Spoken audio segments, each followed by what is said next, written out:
അഭിലാഷ്, എന്തായാലും 12 മണിയോട് കൂടി തന്നെ ഈ കേസിൽ ഈ ശിക്ഷാ വിധിയിന്മേലുള്ള വാദങ്ങൾ കേൾക്കുമെന്ന് തന്നെയാണ് മനസ്സിലാക്കുന്നത്.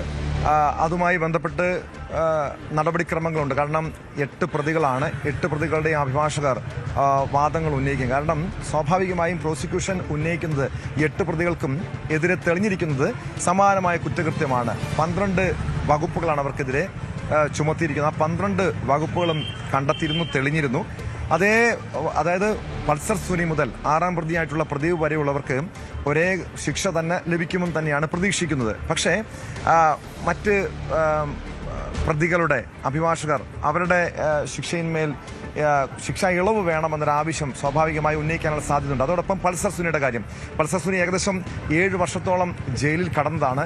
പൾസർ സുനിക്ക് എത്ര വർഷത്തെ ശിക്ഷ, അതായത് ജീവപര്യന്തം, ഒരുപക്ഷെ അതല്ലെങ്കിൽ 20 വർഷം വരെയും തടവ് ശിക്ഷ ലഭിച്ചാലും ഈ ജയിലിൽ കടന്ന കാലയളവിൽ അതിൽ ഒരു ഇളവുണ്ടാകാനുള്ള സാധ്യതയുണ്ട്.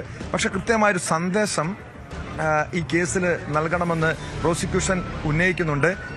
അതിൽ ഈ ഒരു പൊതുസമൂഹം, കേരളത്തിന്റെ പൊതുസമൂഹവും ആഗ്രഹിക്കുന്നത് ഇത് തന്നെയാണ്. കാരണം ഇതൊരു സന്ദേശമാകണം, കൃത്യമായ സന്ദേശമാണ്. കാരണം സ്ത്രീകൾക്ക് നേരെ ലൈംഗിക അതിക്രമങ്ങൾ അത്രയധികം വർദ്ധിക്കുന്ന ഒരു കാലഘട്ടത്തിലാണ് നമ്മളിപ്പോൾ ജീവിക്കുന്നത്. കാരണം വലിയ രീതിയിലുള്ള വേട്ടയാടലുകൾ ഉണ്ടാകുന്നുണ്ട്. പൊതുസ്ഥലത്ത് വെച്ച് സ്വന്തം വീട്ടിലൊക്കെ സ്ത്രീകൾ ആക്രമിക്കപ്പെടുന്നു. ഇവിടെ ഒരു പ്രശസ്തിയായിട്ടുള്ള ഒരു യുവതി, അതായത് സിനിമാ രംഗത്ത് തിളങ്ങി നിന്ന ഒരു നടിയാണ് ആക്രമിക്കപ്പെട്ടത്.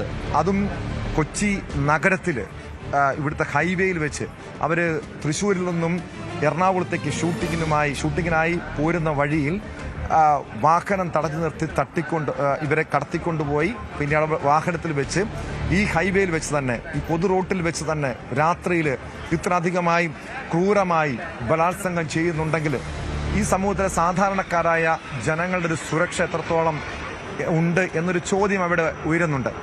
അതുകൊണ്ട് തന്നെയാണ് അന്ന് മുതൽ സിനിമാ മേഖലയിലുള്ളവർ വലിയ പോരാട്ടം, നിയമ പോരാട്ടം നടത്തിയത്. കാരണം ഇത് മേഖലയിൽ തന്നെ, മലയാള സിനിമയുടെ ചരിത്രത്തെ തന്നെ 2ആയി വിഭജിക്കുന്ന ഒരു പോരാട്ടമായിരുന്നു, ഒരു കേസായിരുന്നു ഇത്. നമുക്കറിയാം, ഈ ഒരു സംഭവത്തിന് ശേഷം സിനിമയിലെ പ്രതിസ്ഥാനത്തുണ്ടായിരുന്നത് ദിലീപാണ്. മലയാള സിനിമയെ അടക്കി ഭരിച്ചിരുന്ന, അതായത് താരസംഘടനയെ മറ്റു സംഘടനകൾ ഉൾപ്പെടെ സംഘടനകളെ നിയന്ത്രിച്ചിരുന്ന പ്രബലനായിട്ടുള്ള, കരുത്തനായിട്ടുള്ള ദിലീപ് പ്രതിസ്ഥാനത്ത് വരുമ്പോൾ അതിജീവിതയ്ക്ക് നീതി കിട്ടില്ല എന്ന് തുടക്കം മുതൽ തന്നെ പലരും പരിഭവം പറഞ്ഞു, ആശങ്കയുണ്ടായി.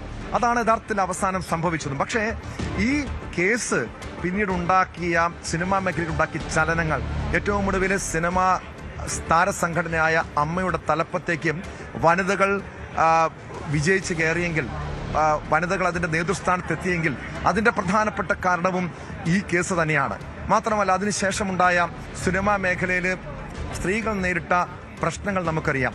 അത് അവരുടെ വേതനത്തിന്റെ കാര്യമാണെങ്കിലും സുരക്ഷയുടെ കാര്യമാണെങ്കിലും അവർ നേരിടുന്ന ചൂഷണത്തിന്റെ കാര്യമാണെങ്കിലും എടുത്തു നോക്കിയാൽ, ഇതിനു മുൻപ് മലയാള സിനിമാ ലൊക്കേഷനുകളിലൊക്കെ സ്ത്രീകൾ വലിയ രീതിയിൽ ലൈംഗിക ചൂഷണത്തിന് പോലും ഇരകളാകപ്പെട്ടുവെങ്കിൽ പ്രതികരിക്കാനുള്ള കരുത്തില്ലായിരുന്നു, ശേഷിയില്ലായിരുന്നു. കാരണം ഈ ഇൻഡസ്ട്രിയിൽ നിന്ന് തന്നെ അവർ ഇല്ലാതാകുമെന്ന് ആശങ്കപ്പെട്ടതുകൊണ്ട് പലരും ലൈംഗിക ചൂഷണങ്ങൾ തുറന്നു പറയാൻ പോലും തയ്യാറായിരുന്നില്ല. പക്ഷെ ഇതിനുശേഷം ഈ WCC എന്ന സംഘടന ഉണ്ടാകുന്നു. അവർ മുഖ്യമന്ത്രിയെ കാണുന്നു. മുഖ്യമന്ത്രി അതിജീവിതയ്ക്ക് നീതി ഉറപ്പാക്കുമെന്ന് പറയുന്നു. അതിനുശേഷമാണ് ദിലീപിന്റെ അറസ്റ്റും മറ്റു സംഭവങ്ങളൊക്കെ ഉണ്ടാകുന്നത്. പക്ഷെ അതിനുശേഷം സിനിമാ മേഖലയിൽ സ്ത്രീകൾ നേരിടുന്ന പ്രശ്നം പഠിക്കുന്നതിന് വേണ്ടി ഹേമ കമ്മിറ്റിയെ നിയോഗിക്കുന്നു. ഹേമ കമ്മിറ്റി പക്ഷെ റിപ്പോർട്ട് വർഷങ്ങളോളം അത് സർക്കാർ പൂഴ്ത്തിവെച്ചു എന്നൊരു ആക്ഷേപമുണ്ട്. അവിടെയും നിയമ പോരാട്ടം നടത്തിയാണ് ഹേമ കമ്മിറ്റി റിപ്പോർട്ട് പുറത്തു വരുന്നത്. അവിടെയും ടോം സൂചിപ്പിക്കുന്ന പോലെ തന്നെ 2017 നടി ആക്രമിക്കപ്പെട്ട സംഭവം സിനിമാ മേഖലയിലടക്കം വലിയ മാറ്റങ്ങൾക്ക് വഴിയൊരുക്കിയ സാഹചര്യമാണ് സൃഷ്ടിച്ചത്. പ്രത്യേകിച്ച് സിനിമാ മേഖലയിലെ സ്ത്രീകൾക്ക് ചൂഷണം നേരിടുന്നതുമായി ബന്ധപ്പെട്ട വിവരങ്ങൾ അന്വേഷിക്കുന്നതിന് വേണ്ടി ഹേമ കമ്മിറ്റിയെ സർക്കാർ തന്നെ നിയോഗിച്ച പശ്ചാത്തലമുണ്ടാകുന്നു.